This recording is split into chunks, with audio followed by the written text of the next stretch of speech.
सरपंच एक ऐसा पद है कि पूरे पंचायत में प्रथम व्यक्ति जो होता है, प्रथम पंचायत का प्रथम नागरिक सरपंच होता है। और उस हिसाब से ये आपका बयान जो है उचित नहीं है, क्योंकि नमस्कार, आप देख रहे हैं सत्ता से जनता तक। और हम जो है अभी अमनौर प्रखंड के रायपुरा पंचायत में सरपंच प्रत्याशी श्री विनोद तिवारी से मिलने आए हैं। आइए इनसे वार्ता करते हैं। नमस्कार सर। नमस्कार। स्वागत है आपका हमारे चैनल में। आप जो है सबसे पहले हमारे दर्शकों को अपना संक्षिप्त परिचय दीजिए। मेरा नाम विनोद कुमार तिवारी है, मैं सरपंच प्रत्याशी हूँ। ठीक है, ये बताइए कि जैसा कि पिछले 5 वर्ष में हमने देखा कि रायपुरा पंचायत का दुर्भाग्य रहा है कि रायपुरा पंचायत ने 2-2 सरपंचों का कार्यकाल देखा है। तो ऐसे में मैं आपसे पूछना चाहता हूं कि रायपुरा पंचायत के जो 2 सरपंच रहे, एक सरपंच थे और एक कार्यकारी सरपंच जो हुए, उनका कार्यकाल आपके हिसाब से कैसा रहा है? सही नहीं रहा है। दोनों का सही नहीं रहा है या फिर किसी एक? दोनों का नहीं रहा है। ठीक है, ये बताइए, जैसा कि हमने अभी आते समय देखा आपके जहाँ भी पोस्टर लगे हुए हैं वहाँ पे सबसे ऊपर 3 बड़े बड़े अक्षरों में लिखा हुआ है न्याय न्याय न्याय। आपके हिसाब से न्याय की उचित परिभाषा क्या होनी चाहिए? देखिए, ग्राम कचहरी का अर्थ ही है कि यहाँ पे न्याय होना चाहिए। जो भी समस्या हो उसका सही में निदान और न्याय हो, जो कि कोर्ट कचहरी के चक्कर न लगे। जनता को न्याय चाहिए। ग्राम कचहरी न्याय का मंदिर है और यहाँ से न्याय ही होना चाहिए।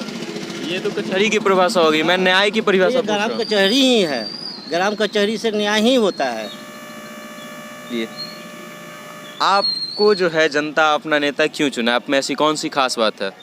हम पहला बात तो कि मैं तो नेता नहीं हूँ, मैं बेटा हूँ और सेवा करने की भावना है।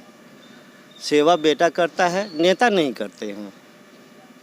ठीक है, ये बताइए आप अपने अनुभव के आधार पर कि किसी भी क्षेत्र के विकास के लिए कौन कौन से फैक्टर होते हैं, कौन कौन से पहलू जो है आवश्यक होते हैं? पहला बात ये कि जो आपका क्वेश्चन है ये जो है हमारे पोस्ट के लिए सूटेबल नहीं है। मैं सरपंच प्रत्याशी हूँ। सरपंच प्रत्याशी का जो है विकास का काम नहीं है, न्याय का काम है। सरपंच प्रत्याशी, सरपंच एक ऐसा पद है कि पूरे पंचायत में प्रथम व्यक्ति जो होता है, प्रथम पंचायत का प्रथम नागरिक सरपंच होता है। और उस हिसाब से ये आपका बयान जो है उचित नहीं है कि सरपंच में अभी भी बहुत सारे कार्यभार जुड़ने वाले हैं। जब उसका रोस्टर आएगा या उसको हमारे स्तर से या हम लोग उसको देखेंगे तो उसमें जो उचित होगा वो करेंगे। मगर सरपंच जो है, ग्राम कचहरी जो है, न्याय प्रिय है, इसमें न्याय संबंधित ही होना चाहिए। और ये बताइए कि इस चुनाव में उतरने के पीछे का आपका सबसे बड़ा उद्देश्य क्या है? न्याय, सही न्याय हो, कोर्ट कचहरी की चक्कर न लगाए लोग, ग्राम कचहरी से ही निष्पादन हो जाए और किसी भी व्यक्ति को किसी प्रकार की न्याय मिले, अन्याय न हो। हमने ये पता लगाया तो हमें पता चला कि आप 2001 में जो है वार्ड नंबर 8 से वार्ड सदस्य रहे हैं। 2006 में आप वार्ड नंबर 8 से ही पंच सदस्य के रूप में चयनित हुए। तो इन कार्यकालों में आपने कौन कौन से कार्य किए हैं अपने क्षेत्र? बहुत से कार्य किए हैं जो कि जनता बताएगी, हम तो उसका रीडिंग नहीं रखे हुए हैं। और यही इसी का देन है कि आज भी मुझे लोग पसंद करते हैं और चाहते हैं। ये बताइए कि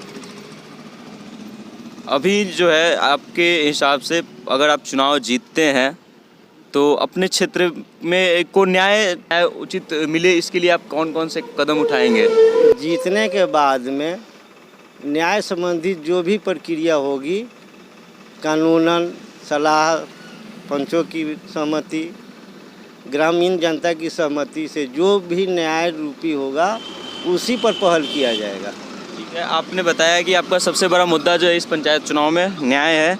और इससे संबंधित मैं एक ये प्रश्न पूछना चाहता हूँ, जैसा कि आपको पता है कि अभी महिलाओं की जो स्थिति है, मतलब कि किसी भी क्षेत्र में, खास करके बिहार में मैं बात कर रहा हूँ, कि किसी भी क्षेत्र में अगर आप जाते हैं तो महिला प्रतिनिधि जरूर, मतलब महिला प्रत्याशी ज़रूर होती है, लेकिन उनके कार्यभार जो है या तो उनके पति या उनके अभिभावक या फिर उनके प्रतिनिधि के रूप में कोई और व्यक्ति देखता है।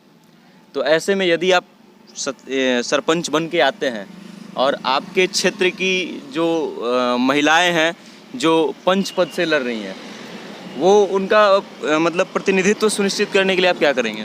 जो उम्मीदवार है जो जीता है वह उसी का स्थान है, उनका प्रतिनिधित्व कोई नहीं करेगा, स्वयं वो करेंगे। इसलिए कि जनता उन्हीं को वोट दिया है और उन्हीं को विजयी बनाया है, जो कि वो पोस्ट से हैं।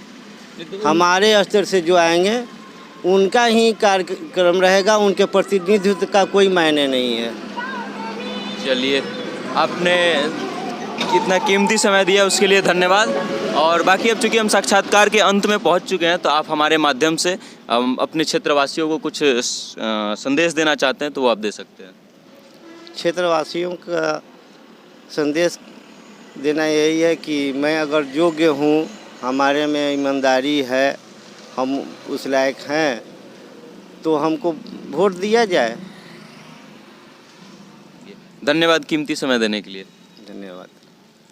अभी आपने देखा हमारे साथ जुड़े थे रायपुरा पंचायत से सरपंच पद के प्रत्याशी श्री विनोद कुमार तिवारी। हमने उनसे वार्ता की, उनसे जाना कि उनकी क्या योजनाएं हैं और वो कैसे कार्य करेंगे। ऐसे और भी वीडियोज़ आपको हमारे माध्यम से देखने को मिलते रहेंगे। इसके लिए आप हमारे फेसबुक पेज को लाइक कीजिए, हमारे यूट्यूब चैनल को सब्सक्राइब कीजिए और देखते रहिए सत्ता से जनता तक।